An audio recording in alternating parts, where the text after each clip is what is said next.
Hello, everyone. This is Kathleen with TreeSisters Creative Interviews, and it is truly my honor to have Dr. Kinari Webb with us here today.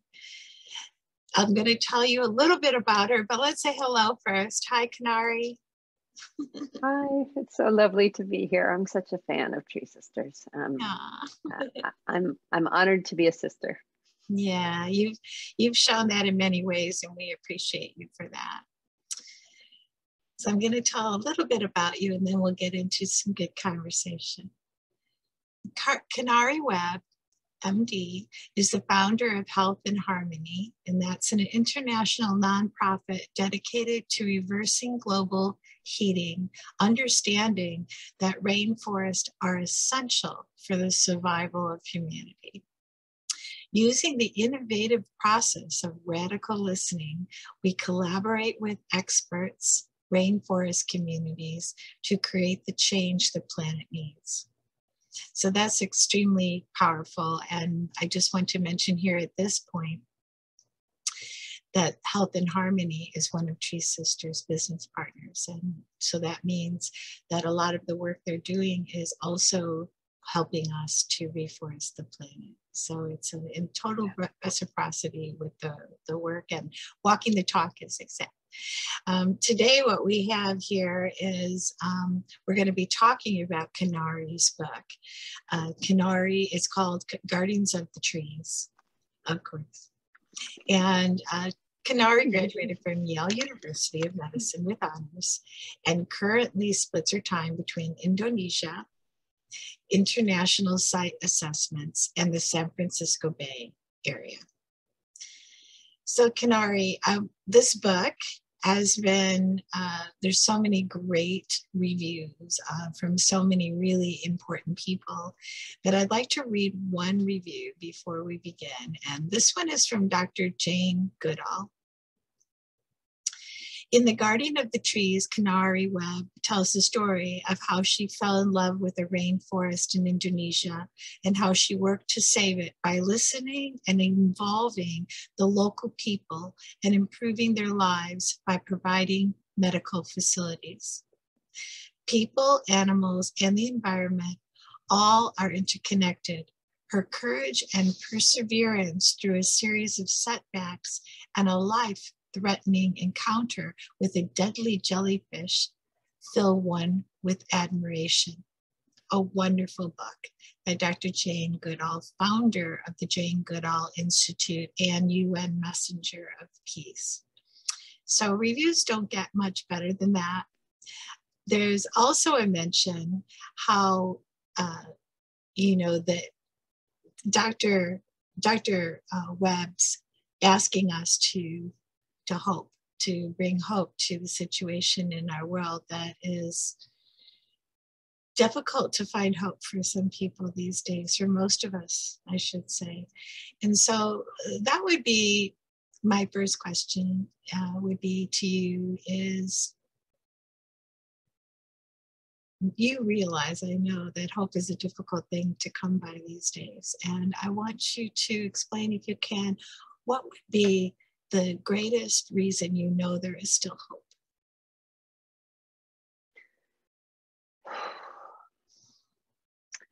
Hope is hard to come by, right? I want to acknowledge, first of all, that truth, right? I start off the book by describing a situation where when I was a very young girl riding on a horse and headed straight for the edge of the cliff when my horse freaked out, probably from seeing a snake, and just ran straight at the hill. That's where we are, right? Like, we really are facing the end of civilization, the end of humanity. And yet I do have hope. It's hard-won hope, though. Yeah. And it comes not from me. It comes from rainforest communities.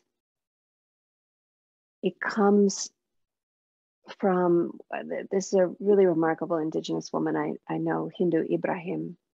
She's from Chad. And she says, it is time for Indigenous people to be in the driver's seat. And what I would say is that in the process of having the indigenous communities where I work, they're not, the term indigenous is a complicated thing in Indonesia. So I just like to generally just say rainforest communities, but the rainforest communities where I've worked, when we just recognizing that they are the experts, and then asking them what the solutions are so that they can thrive, so that the forest can thrive, so that the world can say thank you to them, and so that they can continue to push back against invaders, right? Because the indigenous and traditional communities in the world are keeping us all alive, right? And I'm just so grateful to TreeSisters as well for sending thanks, right? And supporting these communities. And sometimes these communities are in positions where, while they want to protect the forest and fully know how important it is, they can't always because of need for access to healthcare. Often that's one of the main things, but also education and some livelihood support as well. So, and why do these communities not have those resources? Because, hundreds of years of colonialism has been stealing resources from these communities. Mm-hmm. So I think about it as like a tree. And Health and Harmony in the US is kind of like the roots and the trunk, and it's funneling water in the form of resources, but only under the direction and control of the branches and the leaves. Mm. We now work in Indonesia, 2 and soon to be 3 sites, and we work in Madagascar and in Brazil. These are relatively small branches, but, well, not that small. The branch in Brazil has the area where we work in the Xingu Basin is the size of the UK. So, but 20,000 people protect that forest. So these are some of the most important people in the world. Absolutely. And when they're in the driver's seat, magic happens. And that's where my hope comes from. It comes from seeing what can happen when resources are funneled under their direction and control to these communities. Yeah, it's the need for them to be heard and to be taken care of. And yes. And I see that, that during this journey that you realize your calling is at that intersection of medicine and conservation, because one of the things they need the most is healthcare, as we all do. But over there, it's crazy that it's almost impossible for them to receive that. And that's where a lot of these resources that you're talking about goes to, right? Yeah. So it's all under the direction and control of the communities, right? So down to the small design, right? So, okay, so you need healthcare. Well, is that clinic? Is it a medical center? Is it, how do the mobile clinics go? Where specifically do they go? Ambulance, all that kind of stuff. Everything is directly controlled. And then that's how it is we've found, it's very interesting that everywhere we've done radical listening, there tend to be 3 main sort of realms of need: livelihood, well-being, health, sort of physical well-being of individuals, and education. And that education is, it can be like learning from elders and having a context in which people can really thrive, but not just as children, as adults as well. Yes. Yeah.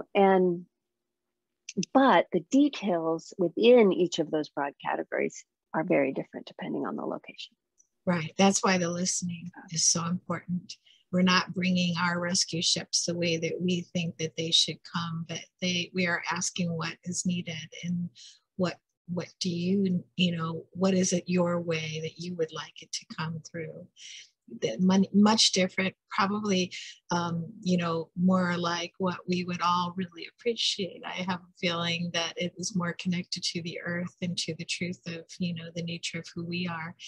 The health of the planet depends on the health of all people. And that's why. And our experience is that rainforest communities 100% get this in the deepest way. Yeah. that there is no separation between human well-being and ecosystem well-being. Mm-hmm. It's impossible to separate them. Yeah. We are, all of us, and it's also impossible to separate the well-being of communities in Borneo or Brazil Right. or Madagascar or the Democratic Republic of Congo from the well-being of people in the UK or in the US or in Russia, anywhere. We're all one. Impossible to disconnect. Yeah. Impossible. Mm-hmm. Yeah. And I just, I think that your book is, it's heartbreaking, to face that reality of how disconnected we are, or how disconnected we have tried to think we are by doing certain things to the planet and to each other that feels like it's somebody else or it's somewhere else, and it never really is. It's all what we're living in. It's all connected, and we're just biting off our own foot, really. Or as one man I know around Goodall National Park, the first area where I worked, he said, we're drilling holes in the bottom of our own boat. Yeah. Right? Yeah. Right. And he got that. Like he said, I used to be a logger, but I stopped because I realized that's what I was doing. Yeah. Right. Yeah. Talk us more about that, because, a lot of people don't understand how logging, is part of a way of life. It's a need in existence. And so the listening that you did, how that really brought that to light, and share a little bit more in depth about what that means to these people. So the communities there, I'm talking about the first site where I worked at Goodall National Park. The communities around this park, there's about a population of about 120,000 people. I can't tell you how many times I've heard the word like mother to describe the forest, right? Like this understanding that from the forest comes life, comes the water that feeds your rice field, that feeds your family, come the medicines that you then also use to treat your family, that when the forest is logged, that pushes disease down into the communities. That's the way they often describe it. But, they're right that, malaria rates increase and diarrheal disease goes up when the water is less clear and less, less water is flowing down from the forest. So there's this very clear understanding of this connection. But, there are very few ways to get fast cash. And if someone in your family is sick, you'll even do something that will damage your future well-being. And so that's why we said, what would you need as a thank you from the world so that you could protect the forest better and you all could thrive? And what they said was, we need access to high quality, affordable healthcare. That was one of the key things, right? And they also needed training in organic farming, right? Yeah. And for all the myriad reasons, these things all go together, right? So you don't have to log the forest to get access to healthcare, so that if the forest is thriving, people are more likely to also be healthier. It was like this downward spiral that then reversed and started becoming an upward spiral. Wonderful. And 52,000 acres of rainforest grew back on its own. We're also planting a lot with TreeSisters in very key areas that won't grow back on their own. But a lot of it will grow back on its own if left undisturbed. And we stopped the loss of primary forest. And there was a 90% drop in logging households after 10 years. It's down even way below that now. Yeah. Communities, they knew what the solutions were. They didn't want to be doing that, and they knew how to protect the forest and thrive even more. Right. And this is really what needs to happen everywhere. We need to empower communities everywhere. Yeah. And take away the power of companies, right? Like both of those things are very important. Absolutely. And that means being aware of what we buy, and it means, advocating for laws, and it means all kinds of activism. Like that work needs to happen as well. And I love that work. and I honor the people who do it. I just do this other work.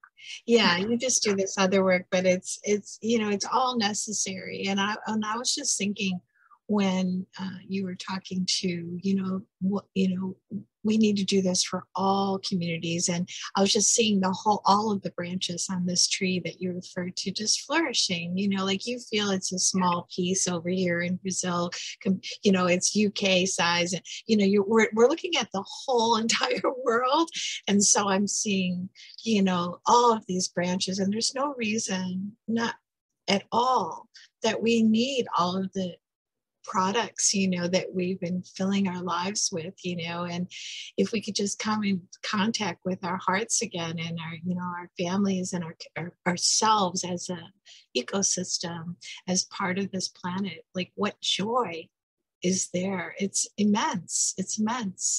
And all this other stuff. So yeah.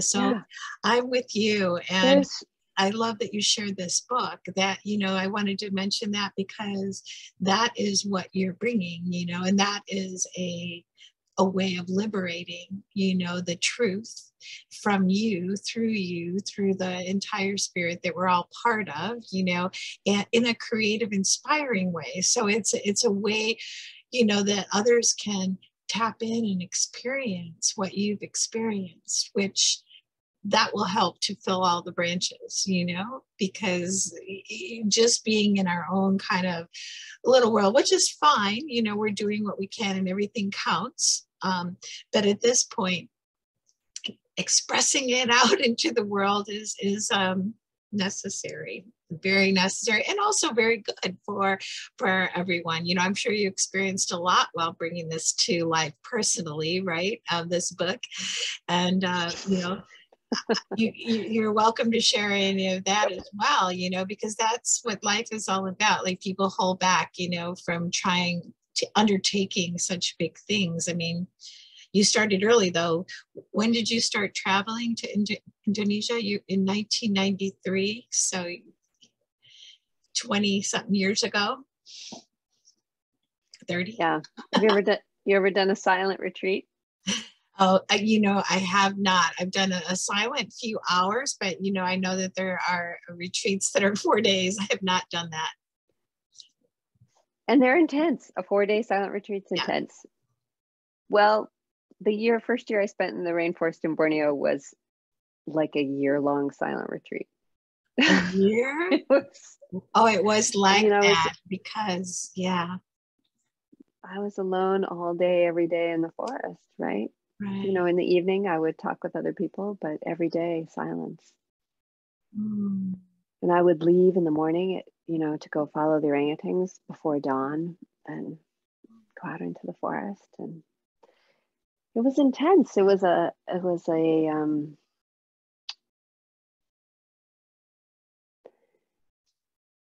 very painful experience to face my own soul. I hear you. And to realize just how blessed I have been, I am.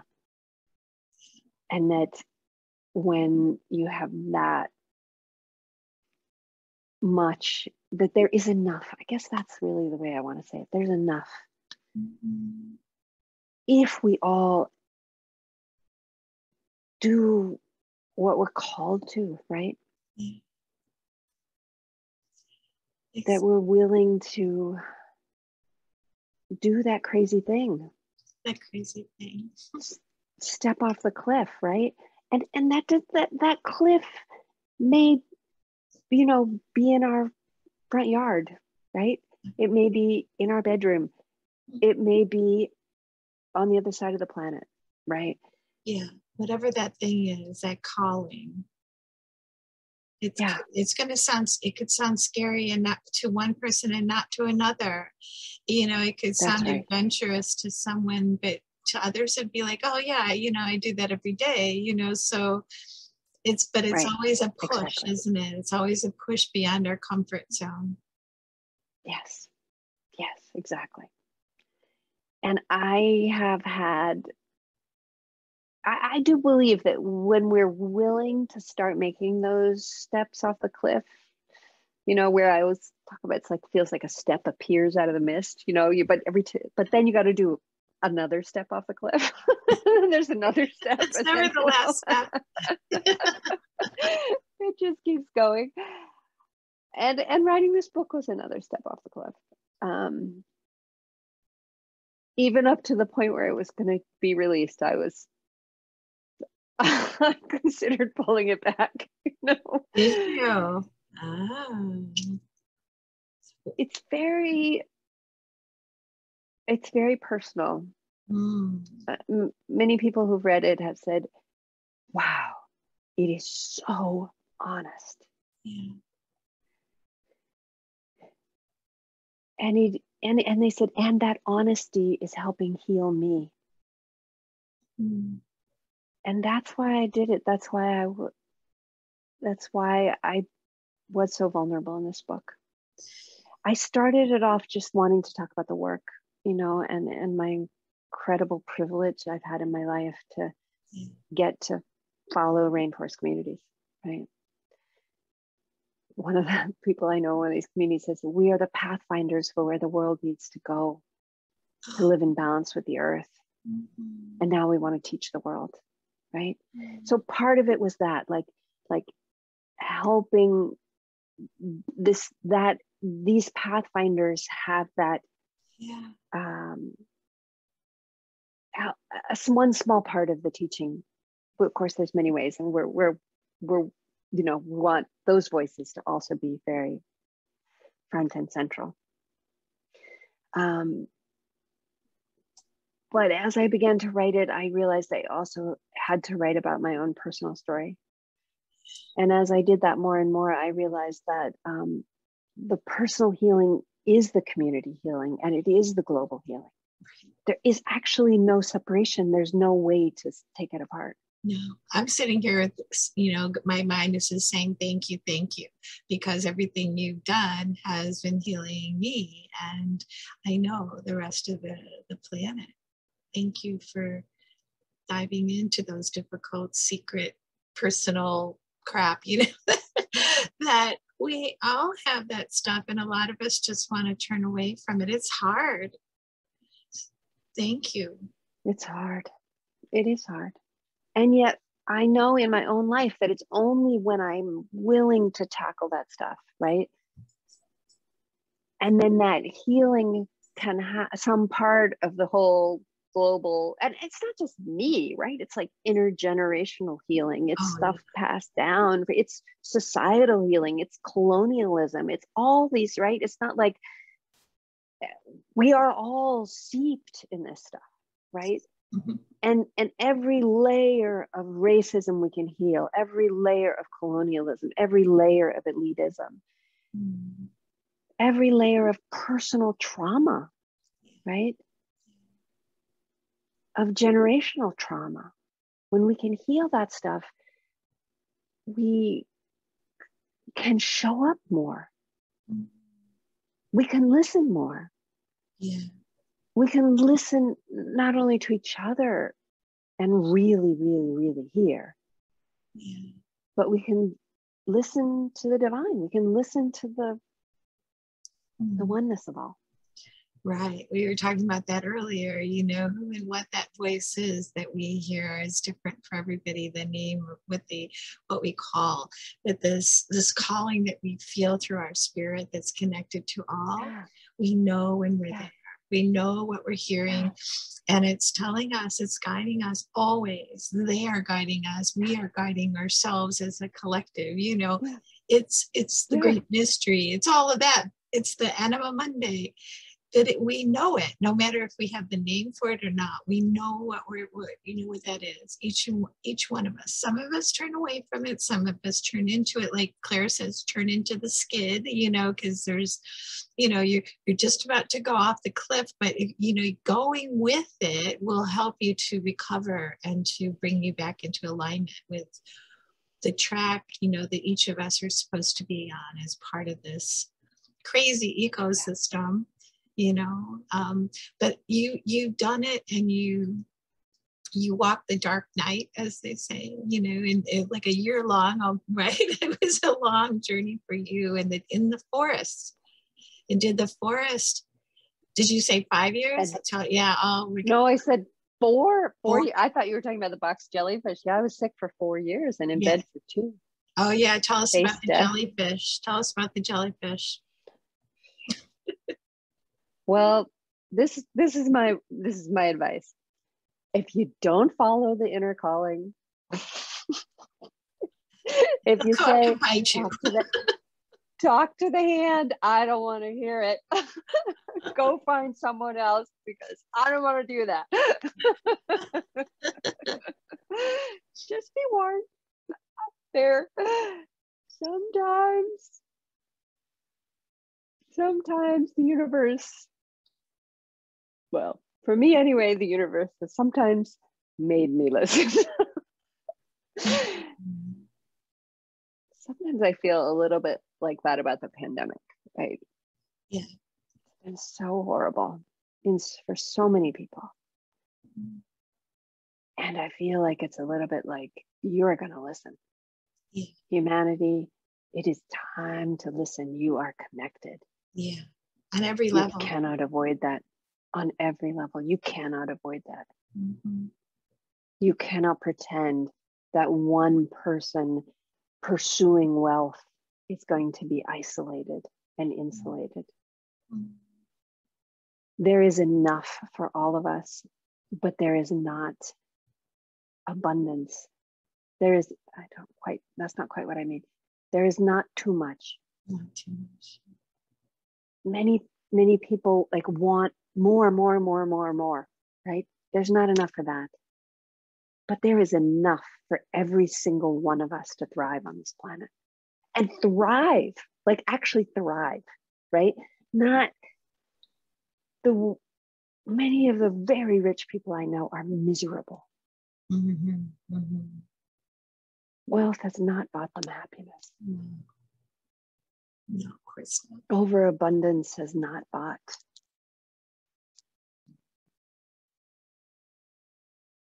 Calm, peace, inner alignment and joy. Yeah. Yeah.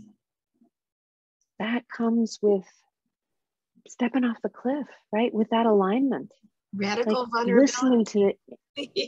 Listening to the inner voice of wisdom and daring to follow it. Yeah. It's so true. And that's why a lot of people don't want to go that path. They feel like they're safer, but they're not. If they check in, they're not happier. It's just this sort of like bubble, right? And I think that, and it's not even a bubble that will insulate you. It's right. a bubble. It will pop. It will pop. Very weak bubble. Right. Yeah, it's very thin. Absolutely. And sometimes money can repair that, buying certain things or, being able to go and do something different that sort of changes your perspective for the moment. But it always will be there because it's inside of us. It's what's going on inside of us from everything you talked about, like so much colonization in our past and in our, in our lineage and every part of the world and destruction and, just a lack of listening, a lack of care, there's so much trauma and we all share it. And I think some people just want to act like it's not, they've kind of overcome it. I know that there was a point, I don't like to even say point my finger at some other people, right? It's not some other people. It's us. We don't want to admit and share and do all these things that we've gone through. But, hopefully, we can just decide to grow together and, to evolve in a conscious way, to admit whatever crap we have to admit and move on together in love.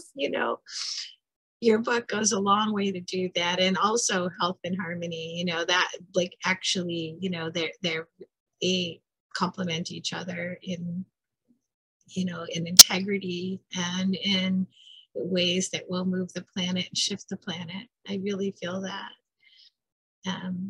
I usually like to ask, you know, and I didn't really even warn you this. I don't know if you have the book handy, but I like to see if, you know, you could read maybe like one of the passages or a paragraph or something from the book with your own intentions and your own energy, just to share with everyone. Looks like you're up for it. You're looking in the book, but you can still turn me down. I know it. You know what piece? You know what I want to read? I want to read the way the book ends, which is kind of like cheating. But it's all right. I'm giving it away. Given away here on TreeSisters Creative Interview. Which is a declaration of inner being. This is a beautiful term by Thich Nhat Hanh about how we're all interrelated. Mm-hmm. There is no separation. I hereby declare my intention to work towards a healthier and more sustainable relationship to the planet on a personal, community, and global level. I will become a force for healing and change in the face of the greed, injustice, and destruction that threaten the viability of the earth for sustaining human and non-human life. I recognize that we have little time left to switch from a path of destruction to one of thriving. I know we must all work together collaboratively to bring about change quickly. I pledge my effort, resources, skills, knowledge, and desire. The tools of this work are nonviolent reorganization, love, radical listening, wisdom, equality, justice, compassion, innovation, determination, persistence, and truth. I pledge to work together across nationalities, religions, cultures, social classes, genders, and identities, knowing that only in diversity will we find enough strength and wisdom. I recognize that even the smallest actions, both internally and externally, can have profound impacts. This is not work of self-denial, but rather of an enhancing and improving our lives individually and collectively, knowing there will be enough. I sign here to indicate my commitment. My signature is a sign of the depth of my conviction, my desire for change, my willingness to work together, and my readiness to promote human well-being and the sustainable health of the natural world.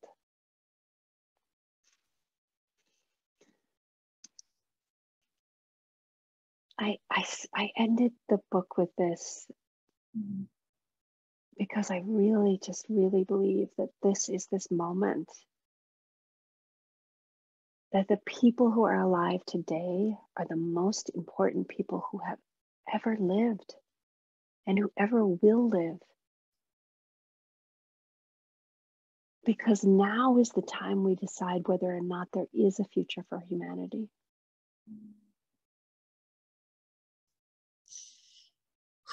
It's a little difficult to recover. I went so deep with that. It resonates so deeply in my body and my spirit. And the pledge, you know, I was stepping into the pledge as you were saying it. And I just thank you so much again for that. That was really beautiful. You know, it's more than a passage from the book. It's an actual like stepping off point. So I'm so glad that you read that part, and everyone that's watching this, I'm sure will have the same reaction. And I'd love to hear when and if they do. So I'm putting that out there to everyone who's watching. Is there anything else that you would like to share? I have a couple more questions at the end, but is there anything that's really in your heart that you want to bring forward, Kinari? I think I just want to thank all the listeners. I want to thank you for being here. I love TreeSisters so much because I feel like TreeSisters dares to talk about how everything is deeply spiritual. Mm-hmm. That the planting of trees is a holy and divine act of restoration, of honoring our mother, of honoring the earth. So thank you for planting trees. Thank you for following the wisdom of Indigenous communities. Thank you for listening today, but thank you for listening to yourself. Mm-hmm. My hope is that everyone listening to today is willing to follow. What does that inner voice of wisdom tell you? What is your piece of the puzzle for this great healing? Mm-hmm.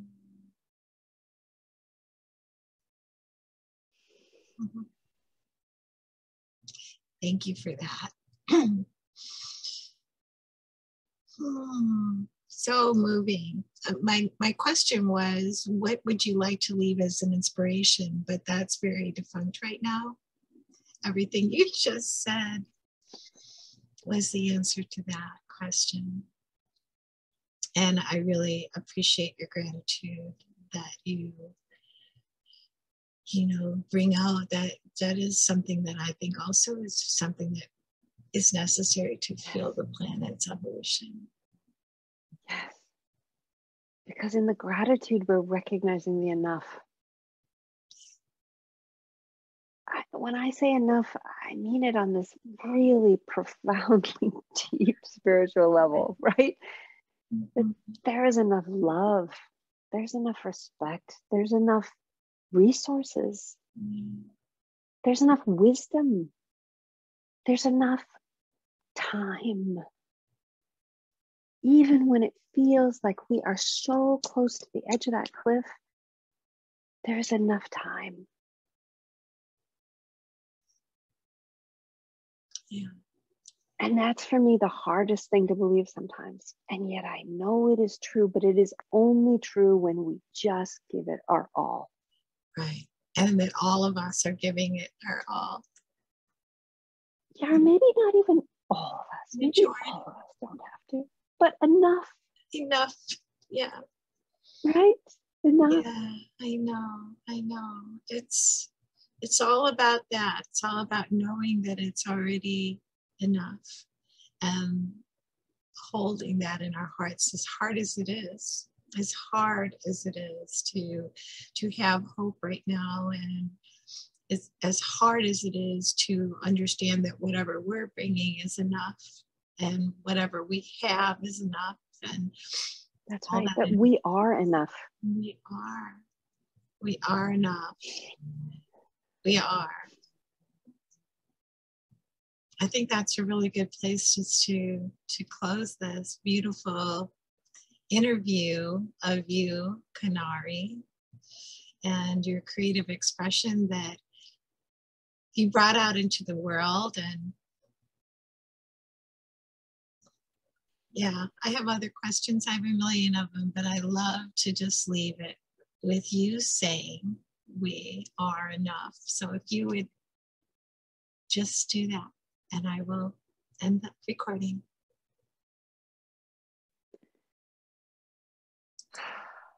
We are enough.